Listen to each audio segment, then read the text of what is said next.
नमस्कार, तुमचं सगळ्यांचं पुन्हा एकदा आपल्या एका नवीन अशा ब्लॉगमध्ये स्वागत करते. तर आता आम्ही आलो आहे घोसपूर म्हणून गाव आहे, तर तिकडे आलो आहे. तर छकुलीच्या आजीच्या सवास आहेत, त्यामुळं तयार झालो आहे. आलो आहे मस्त असं शेतामध्ये त्यांचं घर आहे, सगळीकडे शेत आहे सगळं.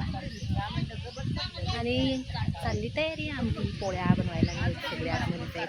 आणि आम्ही बसलो तर झाडाखाली सगळ्यांच्या गप्पा सुरू आहेत. आणि संचित पण बसलाय तिकडंच.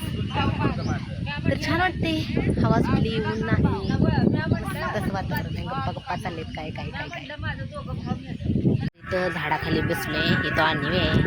तर अन्वीला भूक लागली, भात खायचा आहे हे ना अन्वी. भात खात बसले. इथं बसले कुत्र्याचं पिल्लू, दोन शेळ्याच्या पिल्ल आहेत, बसलेत कशी बघा हे ना अन्वी. शेळीची पिल्लं बसलेत कशी. आणि इकडं सगळ्यांचा चाललंय पोळ्या करायचं. मम्मी ती गेली तिकडं पोळ्या करायला, आणि मी आणि अन्वीच बसलोय दोघे इथं. तरी बघा इथं मागं दोन मुलं पण आहेत.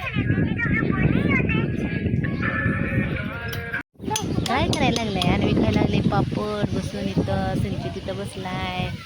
संध्याकाळचे आता 5 वाजत आले, मस्त असं वातावरण झाले.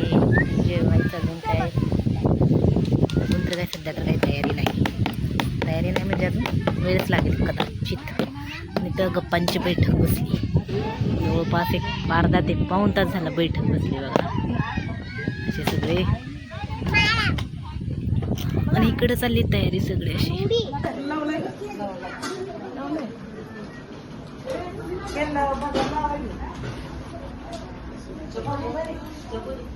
जिथं जायचं मध्ये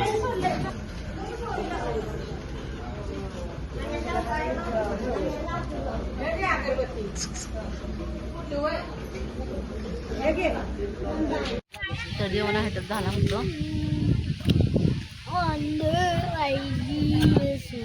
काय करायचे? बाय बाय ना हाय करा. हाय हाय.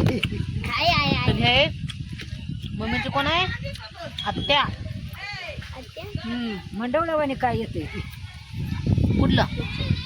चौकडी कॅच करते, चेहरा कॅच करते.